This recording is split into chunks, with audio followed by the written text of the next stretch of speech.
Hello and welcome to HBM's UFO Corner.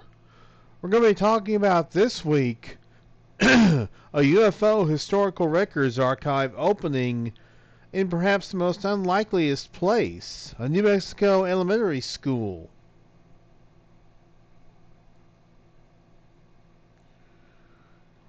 A metro area school will now host thousands of historical records that are out of this world.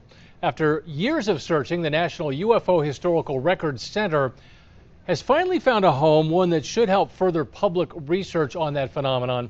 News 13's Jessica Barron has that story from Rio Rancho. The subject of unidentified flying objects has sparked worldwide research for decades. Partnering with a nonprofit dedicated to investigating the phenomenon, Rio Rancho schools will now store tens of thousands of documents and files from a national archive. We were looking to have larger facilities because we simply couldn't accommodate the material that was coming in. In partnership with the Rio Rancho Public School System, we now have that space. The National UFO Historical Records Center is a New Mexico-based organization led by researchers and archivists with a goal of educating the public on the history of UFOs. For years, the files were stored at David Marler's home. Now, the vast collection is in 2 portable classrooms at Martin Luther King Jr. Elementary. It's gratifying to be able to display these things properly, where people can truly appreciate the beauty with the artwork, but also the scientific curiosity that I think it instills in us. The center houses magazines, periodicals, case files, and even military memorabilia, some dating back to the 1920s. This room is the center's library that houses more than 2,000 books from around the world, all dedicated to the UFO subject. The space will serve as a research center available to the public by appointment. We want to be a center of learning where people can come in with various perspectives or viewpoints with regard to the UFO subject, but specifically people that have questions. Jessica Barron, KRQE News 13. Rio Rancho schools will help cut the ribbon on that new facility in about 15 minutes. And if you want to learn more about visiting, we have put a link at alwaysonkrqe.com.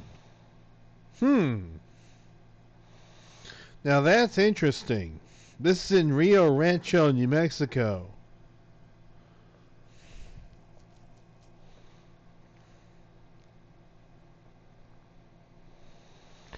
That's amazing. I'm glad that the collection has a place to allow the public to see it. We know that the government has a penchant for attempting to cover things up. So for someone to have a private collection like this and to put it in to a place where people can easily access it, that's really great. That's amazing. Would that all UFO information was as easily accessible. But I suppose you can't have everything. And that's going to do it for this week. We want to thank you very much for tuning in. You guys are the heart of the show. And I know this is a bit of a short show, but I think the video essentially explained everything. So it's going to be a short show. Sorry about that. But like I say, the video explained everything. So, don't know what I'm going to talk about next week. But until then, y'all be good or be good at this. HBM's UFO Corner.